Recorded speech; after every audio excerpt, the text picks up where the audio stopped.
Tema besar kita di renungan tutup tahun 2025 dan buka tahun 2026 adalah dipimpin oleh Roh Allah, atau dalam bahasa Inggris, led by the Spirit of God. Dan ada tema kecil untuk setiap wilayah waktu di Indonesia. Wilayah timur, temanya adalah hati yang baru atau new heart. Wilayah tengah, merdeka atau freedom. Dan wilayah barat, anak-anak Allah atau children of God. Mari kita masuk ke wilayah timur karena dalam waktu setengah jam lagi mereka akan memasuki tahun yang baru. Dengan judul, Hati yang Baru. Mari kita baca dari kitab Yehezkiel, pasal 36. Yehezkiel pasal 36, kita baca ayat 24 sampai 30. Bagi yang mempunyai Alkitab boleh menggunakan Alkitabnya, atau yang tidak membawa bisa melihat di layar. Kita renungkan aplikasi rohani dari pernyataan Nabi Yehezkiel tersebut yang menuliskan tentang firman Allah. Dikatakan, "Aku akan menjemput kamu dari antara bangsa-bangsa dan mengumpulkan kamu dari semua negeri dan akan membawa kamu kembali ke tanahmu. Aku akan mencurahkan kepadamu air jernih yang akan mentahirkan kamu dari segala kenajisanmu, dan dari semua berhala-berhalamu, aku akan mentahirkan kamu. Kamu akan kuberikan hati yang baru, dan roh yang baru di dalam batinmu. Dan aku akan menjauhkan dari tubuhmu hati yang keras, dan kuberikan kepadamu hati yang taat. Rohku akan kuberikan diam di dalam batinmu, dan aku akan membuat kamu hidup menurut segala ketetapanku, dan tetap berpegang pada peraturan-peraturanku dan melakukannya. Dan kamu akan diam di dalam negeri yang telah kuberikan kepada nenek moyangmu, dan kamu akan menjadi umatku, dan aku akan menjadi Allahmu. Aku akan melepaskan kamu dari segala dosa kenajisanmu, dan aku akan menumbuhkan gandum serta memperbanyaknya, dan aku tidak lagi mendatangkan kelaparan atasmu. Aku juga memperbanyak buah pohon-pohonanmu dan hasil ladamu, supaya kamu jangan lagi menanggung noda kelaparan di tengah bangsa-bangsa." Hubungan yang sangat erat antara hati yang baru dengan dipimpin oleh Roh Allah. Sebab Allah memberikan kepada kita hati yang baru dan roh yang baru, supaya kita hidup menurut kepada hukum-hukumnya dan melakukannya. Maka Tuhan menyediakan kebutuhan kita. Bisa kita lihat dalam ayat 27, itu adalah makna daripada dipimpin oleh Roh Allah. Kita baca kembali. "Rohku akan kuberikan diam di dalam batinmu, dan aku akan membuat kamu hidup menurut segala ketetapanku, dan tetap berpegang pada peraturan-peraturanku dan melakukannya." Inilah makna dipimpin oleh Roh Allah. Dan bila mana kita menuruti akan pimpinan Roh Allah, maka kita menerima berkat-Nya. Meskipun kita tidak mengajarkan Injil kemakmuran, namun firman Allah dengan jelas menyatakan bahwa jika kita menerima hati dan roh yang baru, maka Allah memberkati kita. Bahkan melepaskan kita dari dosa-dosa kita. Bukankah itu suatu berkat yang indah? Namun yang menarik adalah dalam Kejadian 15 ayat 9 dan 10 dikatakan, firman Tuhan kepadanya, "Ambillah bagiku seekor lembu betina berumur 3 tahun, seekor kambing betina berumur 3 tahun, seekor domba jantan berumur 3 tahun, seekor burung tekukur, dan seekor anak burung merpati. Diambilnyalah semuanya itu bagi Tuhan, dipotong 2, lalu diletakkannya bagian-bagian itu yang satu di samping yang lain. Tetapi burung-burung itu tidak dipotong 2. Pada waktu Tuhan mengadakan perjanjian dengan Abraham, Tuhan Allah meminta Abraham mempersembahkan korban. Harus ada yang mati agar negeri perjanjian dapat dimiliki. Namun tidak cukup sampai di kematian. Perlu ada kebangkitan. Itulah sebabnya ada keturunan dari Abraham yang menjadi juru selamat, yang akan mati dan kemudian dibangkitkan. Nah, apakah harus ada korban yang mati dan kemudian dibangkitkan agar kita menerima hati yang baru? Oh ya, sudah tentu. Perhatikan kesaksian Paulus berikut ini Dalam Kisah 26 ayat 4-8 dikatakan, semua orang Yahudi mengetahui jalan hidupku sejak masa mudaku, sebab dari semula aku hidup di tengah-tengah bangsaku di Yerusalem. Sudah lama mereka mengenal aku, dan sekiranya mereka mau, mereka dapat memberi kesaksian bahwa aku telah hidup sebagai orang Farisi, menurut mazhab yang paling keras dalam agama kita. Dan sekarang, aku harus menghadap pengadilan oleh sebab aku mengharapkan kegenapan janji yang diberikan Allah kepada nenek moyang kita, dan yang dinantikan oleh kedua belah suku kita, sementara mereka siang malam melakukan ibadahnya dengan tekun. Dan karena pengharapan itulah, ya Raja Agripa, aku dituduh orang-orang Yahudi. Mengapa kamu menganggap mustahil bahwa Allah membangkitkan orang mati? Janji yang Allah berikan kepada Abraham dan keturunannya membutuhkan korban yang harus mati. Mereka tunggu kegenapannya, dan kegenapannya memang korban yang akan alami kematian. Namun, tidak sampai di kematian saja, artinya tidak cukup hanya mati. Akan tetapi korban tersebut akan dibangkitkan. Pesan kebangkitan ini penting sekali. Karena itulah yang Paulus kabarkan dan telah membuat orang-orang Yahudi sangat marah, khususnya orang-orang Saduki. Kenapa? Sebab mereka lihat adalah korban kematian selama bertahun-tahun. Hanya kematian demi kematian demi kematian. Belum pernah mereka melihat korban-korban tersebut bangkit. Jadi, mengabarkan bahwa Yesus adalah kegenapan dari korban-korban tersebut dan kemudian dibangkitkan, sulit diterima oleh orang-orang Yahudi.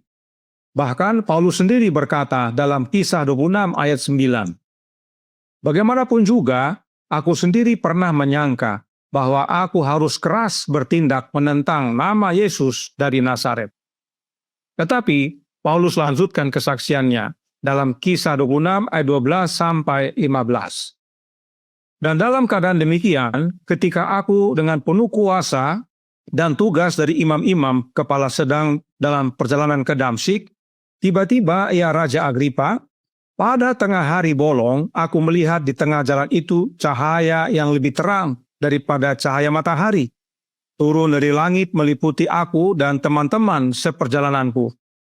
Kami semua rebah ke tanah, dan aku mendengar suatu suara yang mengatakan kepadaku dalam bahasa Ibrani, Saulus, Saulus, mengapa engkau menganiaya aku? Sukar bagimu menendang ke galah rangsang.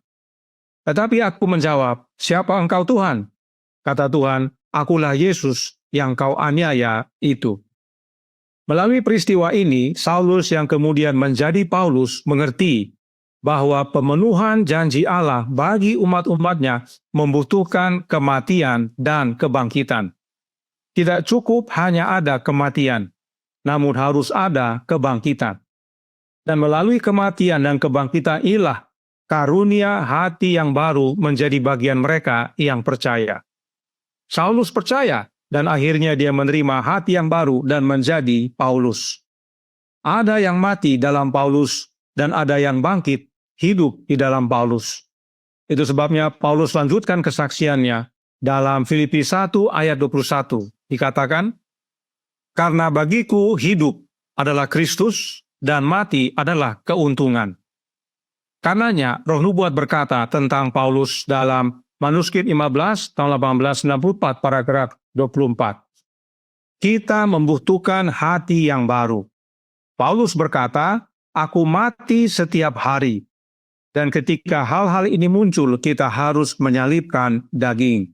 1 Korintus 15 ayat 31.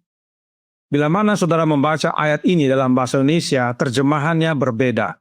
Di sana dikatakan, tiap-tiap hari aku berhadapan dengan maut. Sementara dalam bahasa Inggris dikatakan, I die daily. Itu berbeda dengan tiap-tiap hari berhadapan dengan maut. Kalau dalam terjemahan bahasa Indonesia bagi yang lama, dikatakan, setiap-tiap hari aku menahan mati. Ya, setiap-tiap hari aku menahan mati. Jika melihat pengalaman dan kesaksian Paulus, yang cocok adalah terjemahan King James yang mengatakan I die daily, dan terjemahan Indonesia lama yaitu setiap-tiap hari aku menahan mati. Bahwa setiap hari Paulus mati bagi diri, dan yang hidup di dalam dirinya adalah Yesus. Jadi ingat, dalam Alkitab pemenuhan janji Allah itu membutuhkan adanya korban. Ada yang harus mati. Tetapi untuk menjadi itu bagian kita, ada itulah wujud daripada pengorbanan Kristus di kayu salib. Dia mati tapi kemudian dibangkitkan. Demikian juga kita. Sebagaimana pengalaman Paulus, kita pun dapat mati dan mengalami kebangkitan baru dalam Dia. Kehadiran Kristus dalam hidup kita lah wujud dari pemberian hati yang baru dan roh yang baru dari Allah Bapa. Itulah air jernih yang tadi Bapa curahkan dalam buku Yeskiel pasal 36. Dia bilang, aku akan mencurahkan air jernih. Sebab Yesus katakan, barang siapa yang percaya kepadanya, dari dalam hatinya akan mengalir aliran air hidup. Yang dia maksudkan adalah rohnya. Jadi air jernih itu adalah gambaran daripada pencurahan roh. Ya. Saudara-saudaraku dalam Tuhan, pengalaman Paulus, dia adalah seorang Farisi menurut mazhab yang paling keras dalam agama Yahudi. Paling boleh dikatakan fanatik kalau boleh ya, paling ekstrim ya, paling keras. Dia juga adalah seorang yang disunat pada hari ke-8 sesuai dengan syarat orang Yahudi. Lalu dia bangsa Israel dari suku Benyamin, suku dari mana muncul Raja Saul. Lalu dia orang Ibrani asli. Dan salah satu tugasnya adalah bagi jemaat atau bagi organisasi adalah dia penganiaya jemaat. Diperintahkan untuk membasmi pengikut Yesus, dia laksanakan dengan dia dapat tugas, dia pergi ke setiap kota untuk memburu pengikut-pengikut Kristus. Artinya dalam melaksanakan tugas organisasi, tugas pimpinan, dia melakukannya dengan setia. Dan dikatakan dia menuruti hukum Taurat tidak bercacat. Ya, kecuali menganiaya jemaat. Karena kita tidak dianjurkan untuk menganiaya jemaat. Apa yang Paulus miliki adalah baik adanya. Dia tekun dalam agamanya. Dia menuruti akan peraturan-peraturan agamanya. Lalu dia adalah menuruti hukum dengan tidak bercacat. Apa yang Paulus lakukan baik adanya. Tapi kalau kita baca dalam Filipi 3 ayat 7 dan 8, apa dia punya kesaksian?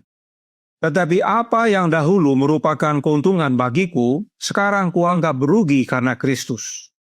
Malahan, segala sesuatu kuanggap rugi karena pengenalan akan Kristus Yesus Tuhanku lebih mulia daripada semuanya. Oleh karena dialah aku telah melepaskan semuanya itu. Semua ini dia punya kelebihan-kelebihan ini dia lepaskan.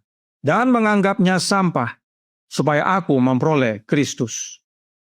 Semua Paulus anggap rugi dan sampah setelah dia menerima Kristus, bertemu dengan Yesus. Bagi Paulus yang utama adalah Yesus. Sebab oleh kehadiran Yesus dalam hidupnya, dia menerima hati baru. Oleh sebab itu Roh Nubuat berkata, dalam The Youth Instructor tanggal 26 September tahun 1901 paragraf 5. Ketika Yesus berbicara tentang hati yang baru, ia maksudkan pikiran, kehidupan, makhluk itu seutuhnya, yaitu diri kita seutuhnya. Memiliki perubahan hati berarti menarik kasih sayang dari dunia dan mengikatnya pada Kristus. Memiliki hati yang baru berarti memiliki pikiran yang baru, tujuan baru, motif baru. Apa tanda hati yang baru? Kehidupan yang berubah. Inilah Paulus. Pernahkah saudara baca tulisan Paulus atau surat Paulus dalam Alkitab di mana dia membanggakan kehidupannya di masa lalu? Contoh, ada nggak tertulis kira-kira seperti ini? Dia bilang begini, dulu waktu saya Farisi, saya begini, saya begitu. Dan itu bagus. Saudara juga perlu melakukan yang sama. Apakah ada kita baca pernyataan Paulus yang seperti itu dalam Alkitab? Tidak ada. Bukan karena tidak baik apa yang dia lakukan di masa lalu, tetapi karena Paulus sadar bahwa dasar pembenarannya bukan Yesus, tetapi perbuatan dirinya. Semua itu dia lakukan bukan karena Kristus, bukan kenal dan menerima Kristus, tapi karena dia mau melakukan atas standar dirinya untuk mencapai aturan-aturan manusia yang ditetapkan oleh mazhabnya. Sekarang, Bagaimana dengan kita, PPAYB? PPAYB ini berasal dari orang-orang yang menganut Trinitas. Berasal dari berbagai suku dan bahkan ada bangsa yang lain. Bersama kita sering berbakti teman-teman kita dari Malaysia. Mereka yang dalam PPAYB ini ada yang berasal dari kelompok Present Truth. Ada juga yang bertobat dari Davidian. Ada yang datang dari gereja Advent Metro. Ada yang ketat dengan pola makannya. Ada yang sudah hidup di desa. Masih ada juga yang senang dengan menggunakan nama-nama kudus, dan lain-lainnya. Kita semua berasal dari berbagai jenis suku, latar belakang, pengalaman, dan bahkan aliran. Jika pengalaman Paulus menjadi pengalaman kita, maka hal-hal itu semua kita anggap rugi dan sampah. Bukan tidak baik, tetapi dasarnya sudah berubah. Kita dipimpin oleh Roh. Kita dipimpin oleh Yesus, oleh kehadiran Roh-Nya, maka semua perbuatan baik kita adalah pekerjaan Roh-Nya Yesus dalam hidup kita. Kita bukan lagi meninggikan perbuatan kita. Oh, saya sudah begini, saya sudah begitu. Tetapi meninggikan Kristus dalam hidup ini. Kalaupun ada pengalaman yang lalu yang perlu dibagikan, biarlah itu jadi pelajaran, supaya kita mengarahkan orang pada Yesus dan bukan pada diri kita. Bagaimana kita memasuki tahun 2026? Setahun kita lebih dekat kepada kedatangan Kristus yang kedua kali. Kita harus semakin tekun berdoa dan memohon kecurahan Roh-Nya, agar kita dipimpin oleh Roh-Nya Yesus. Hati dan roh kita diperbaharui. Kita bersatu. Mohon maaf, saya ulangi. Kita bersatu sebagai suatu pergerakan, bukan karena latar belakang kita. Perbuatan kita, bukan aliran kita, tetapi karena pengenalan kita akan Yesus. Inilah pentingnya kita dipimpin oleh Roh Allah. Di Desire of Ages, halaman 324 paragraf 1 berkata, ketika jiwa menyerahkan diri kepada Kristus, suatu kuasa baru mengambil tempat di dalam hati yang baru. Suatu perubahan ditempa. Hal yang tidak mampu dilakukan manusia sendiri. Karenanya, biarlah masa lalu kita tinggal di sana, sebagaimana Paulus dia anggap rugi dan sampah. Biarlah Kristus tinggal dalam hidup kita, bukan aku lagi yang hidup, tapi Kristus yang hidup dalam kita. Dan dengan demikian, sebagaimana kita memasuki tahun yang baru, kita dipimpin bukan karena oleh perbuatan kita, pengalaman kita, latar belakang kita, aliran kita, tetapi kita dipimpin oleh Roh Allah yang kita terima oleh kehadiran Anak-Nya dalam hati kita. Maka, hati yang baru, pikiran baru, motif baru, kehidupan yang berubah menjadi bagian kita. Kita satu dalam Yesus. Kita satu dalam Roh-Nya.